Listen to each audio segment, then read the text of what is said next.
Nosso assunto aqui na programação da Band News FM, no Jornal Band News, é a proibição do uso de celulares nas escolas. Discussão que tem acontecido em âmbito municipal, também estadual e, inclusive, em âmbito nacional. No Congresso Nacional, uma discussão importante sobre proibição do uso de smartphones nas dependências das escolas. Mas há uma discussão além dessa da proibição ou não, que é do uso do celular no dia a dia das pessoas, a educação que a gente precisa ter para lidar com esses dispositivos, para lidar com a internet de maneira geral. Estamos falando de educação midiática.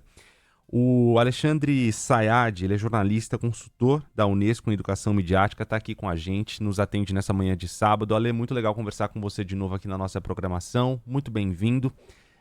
Eu e Pedro Dobal vamos conduzir essa conversa aqui com você para trazer justamente pontos importantes que devem ser levados em consideração quando a gente fala sobre o uso do celular, das redes sociais. Inclusive, hoje na Folha de São Paulo, há dois textos muito vocais nisso, na seção de tendências e debates, um favorável e o outro contrário sobre a restrição do uso desse aparelho. E tem um aspecto muito importante quando a gente fala do uso de celular, que é justamente e celular nas escolas, porque há um aprendizado ao lidar com isso também, né? Qual o papel das escolas em alertar sobre como utilizar da maneira correta esses aparelhos que fazem parte das nossas vidas? Bom dia. Oi, bom dia, Renan. Bom dia, Pedro. Não, o Bom prazer é dia. todo meu. Obrigado pelo convite. Eu vou estar sempre com vocês quando me chamarem. Ótimo. Como é que a gente pode olhar para Olha, isso, Ale? assim não dá para olhar com simplicidade para uma questão complexa, né? Eu acho que esse debate, eu acho que fiquei feliz de hoje estar na Folha no Tendências e Debates, porque é um assunto que carece de debate mais com a sociedade, e menos só com a classe política ou só com, vamos dizer, um olhar especialista. Eu acho que esse debate tem sido conduzido na mídia muito pela, com todo respeito, isso não é um descrédito, mas não pode ser a única visão, um olhar pediátrico, assim, que traz uma questão em relação à proibição, que é essa coisa do tempo de tela e, vamos dizer, as implicações fisiológicas disso, né? Mas a cultura digital, eu acho que essa é uma boa palavra para a gente colocar no debate, ela é parte da vida das pessoas hoje, né? O mundo digital já está há um tempo aqui e esse impacto, por exemplo, que a inteligência artificial tem dado na sociedade em todos os campos, né? Uma tecnologia de impacto sistêmico, ela vai ficar por pelo menos um século aí se desenvolvendo a passos largos. Se a gente não tiver preparado para isso, como você mesmo citou, Renan, fica difícil a escola dar uma dizentona, assim, tirar o corpo disso. E muitas vezes a proibição é uma maneira fácil, até mais fácil, de lidar com uma questão que é mais complexa. Então, Alexandre Sayad, você acredita que a gente não pode olhar para essa questão de forma, digamos assim, extremista? Não é nem a proibição total e nem o exagero, né? Você acredita que tem que ter um bom senso, tem que ter um equilíbrio quando a gente fala em relação ao uso do celular nas escolas, mas também queria perguntar se você acredita, até reforçando a pergunta do Renan, que as escolas têm um papel importante até para mostrar para os jovens como que a tecnologia deve ser usada de forma saudável, de forma proveitosa. É um papel da escola esse também? Sim, aí vem essa questão, Pedro, que você coloca. Sim, é um papel da escola desenvolver educação midiática, que é justamente o que o Renan explicou. Na educação midiática, ela vem, imagina, há mais de 100 anos aí, ela nasceu com esse veículo no qual a gente está agora, com a chegada do rádio, para, de certa maneira, preparar os estudantes para lidar com as informações que estavam ganhando complexidade, com novas tecnologias, quer dizer, a integridade das informações e tal. Agora, com esse mundo digital, com inteligência artificial, a educação midiática é fundamental para. Ela não é uma educação instrumentalista para a tecnologia, ela não prepara você para usar o celular, ela prepara você para usar com ética, ela prepara para você, ela prepara você a analisar, ler, analisar, compreender as linguagens, os signos da mídia, entender o que é uma fonte, o que não é, e também entender o impacto da tecnologia no seu dia a dia. para lidar com essa questão. Então, desenvolvendo educação midiática, que é também uma função da escola, e há, Pedro, oportunidades na Base Nacional Comum Curricular, que é um documento que direciona, que inspira os currículos brasileiros, há oportunidades lá dentro para você desenvolver cultura digital e educação midiática dentro do currículo. Esse é uma grande questão que vem sido aos poucos tocada no Brasil. A gente, por exemplo, hoje no governo federal existe um departamento de educação midiática na Secretaria de Comunicação, que já é um grande avanço. Mas para isso descer para as mais de 230 mil escolas do Brasil, tem um tempo aí de maturação. A proibição, Renan e Pedro, ela não estou dizendo que ela tem que estar fora de jogo, sobretudo para determinadas idades, né? Agora, tem uma outra questão que dialoga com a educação midiática e com a questão que vocês estão falando, que é o papel da família também. A escola é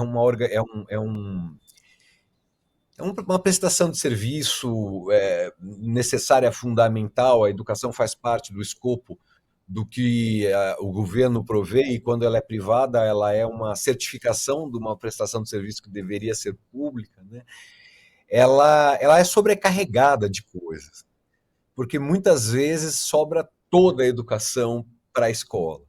E aí tem o papel das famílias em comprar ou não este celular.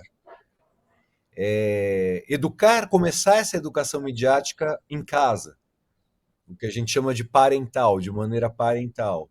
Dialogar esse tema com a escola. Quer dizer, esse é o cenário ideal. O que a gente vê muitas vezes, aí eu sublinho, sobretudo nas escolas privadas, é uma delegação, assim.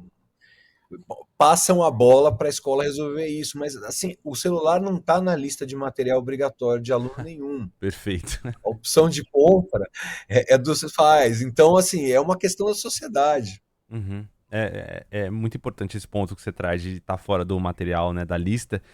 E essa é uma discussão, a gente já abordou aqui diferentes recortes, falou com diferentes fontes, com pessoas especialistas na educação, e a gente sempre chega nesse ponto. Fala-se sobre a escola, então beleza, durante 4 horas, 6 horas, 8 horas do dia, aquela criança, aquele adolescente, o jovem, não vai ter acesso ao celular, é proibido, tem que guardar na mochila, tem que guardar no armário, mas todo o resto do dia ele tem acesso ao celular. Todas as pessoas no entorno estão no celular. As famílias estão sentadas na sala assistindo televisão ou na mesa de jantar com o celular na mão, nos restaurantes, no ônibus. Então, assim, parece que é uma tentativa de transformar a escola numa bolha, né, onde ali não pode, mas em todo o resto pode. E muitos especialistas tratam também esse uso não só como uso de celular, um apoio importante, mas uma dependência do celular, um vício no celular. E aí vira uma outra coisa, uma outra discussão, em que a proibição também não faz sentido porque não se faz tratamento para vício com proibição exatamente. Como é que você enxerga esse aspecto? E também fala um pouco mais, você falou da discussão hoje de educação midiática no governo federal. Essa discussão, você percebe ao longo desses anos, acompanhando de perto, que ela passa a ser um pouco mais palpável, ela está chegando no dia a dia, ela está chegando, como a gente fala, no chão de fábrica, nas pessoas, ou isso está passando ao largo dessa discussão maniqueísta de proíbe, não proíbe, é bom ou não é bom? Então, vamos dividindo a tua resposta em dois, né? Na primeira parte, eu acho o seguinte, Renan, é, a cultura digital, quer dizer, eu acho que o olhar para esse tema tem que ser multidisciplinar, né? Eu falei aqui dos médicos. A Sociedade Brasileira de Pediatria foi a primeira organização do Brasil a soltar um manual de uso de telas, que você que está escutando pode baixar na internet. Eu até aconselho que você baixe.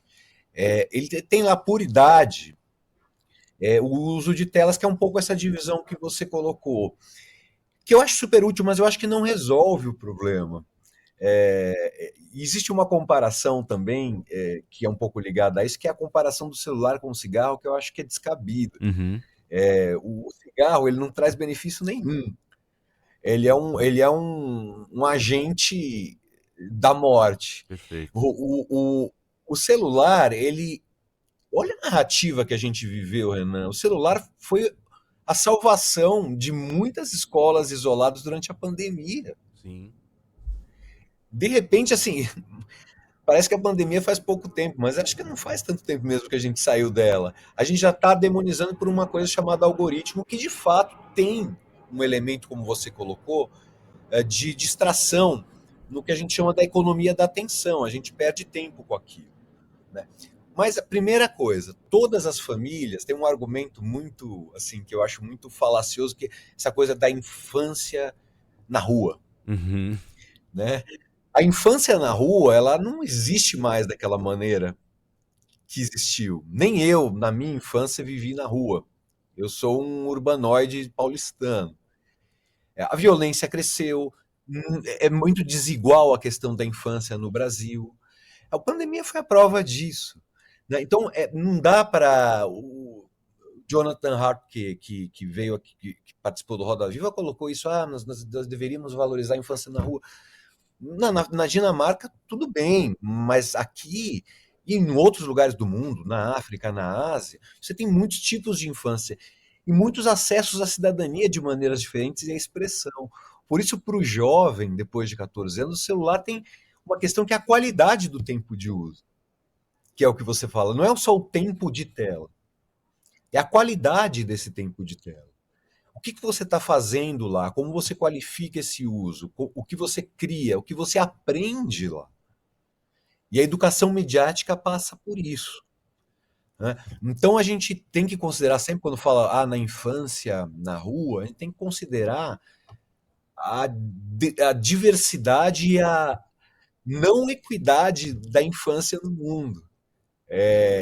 Muitas vezes o acesso a um celular resolve muitas coisas para algumas famílias, né?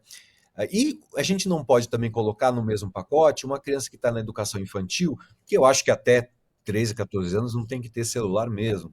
Por isso que eu digo que essa é uma função parental, né? Agora, o jovem tem uma outra relação com o meio digital, né? A política passa pelo meio digital. Hoje a política passa totalmente pelo meio digital. Como é que a gente vai tirar a oportunidade de se aprender com isso? Essa ideia da bolha que você colocou, Renan, é uma ideia recorrente na educação.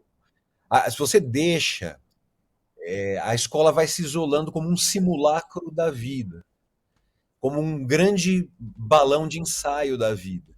Só que cada vez mais esse mundo complexo, onde as coisas podem acontecer simultaneamente, com acesso, mais acessos, a gente precisa romper esses muros. E uma proibição, muitas vezes, levanta o muro da escola, Uhum. ao invés de romper e educar para a vida, né? Essa é a primeira resposta tua. A segunda, é, eu já tive em muitos países do mundo discutindo essa questão da educação midiática, e o Brasil acho que você conta em duas mãos os países que têm um departamento que debate esse tema, né? Ele foi o primeiro decreto do governo Lula 3. O primeiro decreto foi a criação desse departamento, porque essa coisa vinha crescendo, né? Sobretudo com relação às notícias falsas e tal. Perdão. Temos muita estrada para se fazer entender o que é educação midiática, primeiro, porque não é uma palavra sexy nem fácil, não é um conceito fácil de se entender, mas ele é muito prático. É ler, analisar, avaliar, produzir comunicação com qualidade, com ética, saber lidar com a tecnologia, com a comunicação de maneira ética. É isso, educação midiática. É desenvolver habilidades. Mas para isso, Renan, a grande chave, e aí tem acho que 2025 vai ter um papel central, é a formação de professor. Perfeito. Nada se faz na escola sem o professor preparado, porque ele é a chave do aprendizado e do desenvolvimento das habilidades, no caso. Então, existe um projeto do governo, vamos ver como ele vai desenrolar, não sei, de formação de 400 mil professores em 2025. Obviamente, em todas as modalidades, a distância, presencial, etc. Esse é um bom começo. Sim. Né? Houve consultas públicas. Quer dizer, o tema está em pauta já é um ganho. Sim. A gente está aqui na Band News FM conversando sobre isso, já é um ganho. Você que está ouvindo pode concordar, discordar de mim, mas esse é o papel, inclusive, dos veículos de comunicação. E esse debate é importante, porque ele não é um debate de sim e não. Perfeito. É verdade. Sem dúvidas, debate importantíssimo, ainda mais num momento como esse, em que a tecnologia, como você disse, está tão entranhada na nossa vida. Alexandre, muito obrigado por conversar com a gente. A gente conversou ao vivo agora com Alexandre Sayad, jornalista e consultor da Unesco em Educação Midiática. Um bom dia para você, um ótimo fim de semana.